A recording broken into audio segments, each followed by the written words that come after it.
Ikdienā mēs lietojam tik daudz un dažādu saimniecības lietu, kas padara mūsu dzīvi vieglāku un ērtāku. Nu, kaut vai, piemēram, tā pati pārtikas plēve. Hops, ietveram salātu bļodiņu un ledusskapī iekšā. Tāpēc nu ir pienācis laiks iepazīties ar to Latvijas uzņēmumu, kuras auklis skan labākai dzīvei. Vairāk kā pirms 15 gadiem Latvijā tika dibināta Sijā Satraps. Pirmsākumos uzņēmums tirgoja plastmasas maisiņus, bet ar laiku piedāvāto preču klāsts paplašinājās, piedāvājot pircējiem arī pārtikas plēvi, atkritumu maisiņus un vienreiz lietojamos traukus. 90. gadu nogalē uzņēmums reģistrēja preču zīmi Merkant. Laika posmā no 1999. līdz 2004. gadam tā apgrozījuma pieaugums ik gadu bija 40 līdz 60%. Šīs 10 gades sākumā uzņēmuma vadība pieņēma lēmumu daļu produkcijas ražot pašu spēkiem un iegādājās jaunas, Vācijā ražotas iekārtas dažāda veida neaustošu šķiedru griešanai un pakošanai, kas joprojām ir vienīgās šāda veida iekārtas Baltijā. Pavisam drīz uzņēmumā sākās putekļu lupatiņu, universālo lupatiņu un sūkļu drānu ražošana. Šobrīd uzņēmuma kopējais ražoto un izplatīto preču sortimenta skaits ir krietni pārsniedzis 150 nosaukumus. Ar ko īpaši šie pašmāju ražojumi? Pirmkārt, viņi ir atšķirīgi ar to, ka viņi ir ražoti Latvijā. Jo šie produkti pārsvarā nāk no Eiropas Savienības valstīm, tāpat arī no Lietuvas, no Igaunijas. Ļoti daudz nāk no Polijas, un ja tā paskatās tirgu, tad faktiski mūsu produkts, tieši šis atkrituma maiss, ir gandrīz vienīgais, kas ir ražots Latvijā. Polietilēna granulas, no kurām tiek ražoti atkritumu maisiņi, tiek iepirktas Vācijā, Norvēģijā, Lietuvā, Igaunijā un pat Dienvidkorejā. Viens no galvenajiem izaivielas piegādātājiem ir kāds pašmāju uzņēmums. Praktiski visi iepakojamie materiāli, kas tiek izmantot ražošanā, etiķetes, kartona kastes un citi, tiek iepirkti tepat Latvijā. Ražošanā tiek izmantotas divu veidu polietilēna granulas.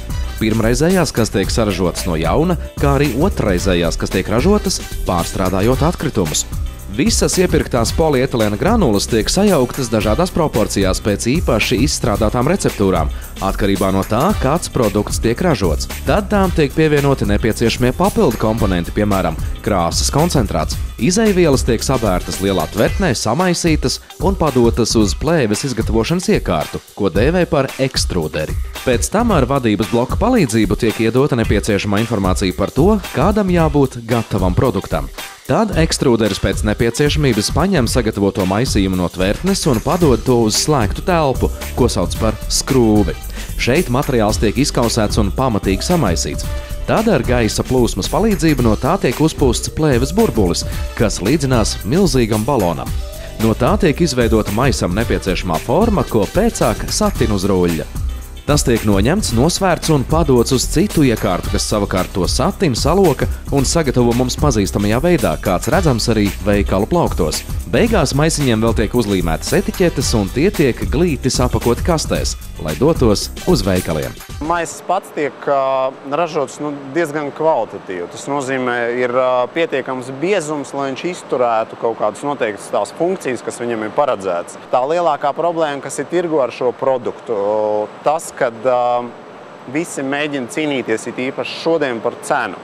Bet cena viņi ir visnotaļ saistībā ar produktu pašizmaksu, un ja jāmēģina dabūt zemāku cenu, tad jāmēģina dabūt arī produktu pašizmaksas zemāk. Bet to ir grūti izdarīt. Tad ķerās pie tādiem instrumentiem kā biezuma, lieluma, izmēru maiņa, un viss, protams, tas iet mazāk. Un tad beigās, kad cilvēks šo maisiņu nopērk un ieliek miskastē un ņem ārā, tad viss birst ārā no tā maisa. Un tā ir liela problēma, un tad tiek likti divi maisiņi, un mēs šo ceļu neejam. Mazsvarīgi nav arī tas, ka uzņēmuma ražošanas procesi ir vidē nekaitīgi. Ražošanas atkritumi tiek šķiroti, sapresēti un nosūtīti sadarbības partneriem otrreizējai pārstrādei. Pārstrādātos polietilēna atkritumus uzņēmums atkal izmanto gatavās produkcijas ražošanā. Jāatzīst, ka izlietotā polietilēna plēves savākšana Latvijā nav visai attīstīta, un ar tās otrreizējo pārstrādi nodarbojas vien divi uzņēmumi.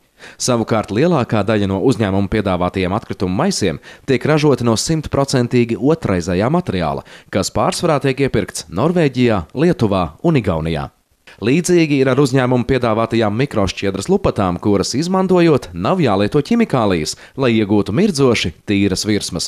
Lai arī dārgākas par citām, tās ir nevien ārkārtīgi efektīvas, bet arī nepiesārņo mūsu apkārtējo vidi. Lai izlemtu, vai produkts ir pietiekami labs, lai uzsāktu tā masveida ražošanu, uzņēmums ņem talkā savus darbiniekus. Mēs paši arī smējamies, ka mums ir vislabākā testu laboratorija pasaulē.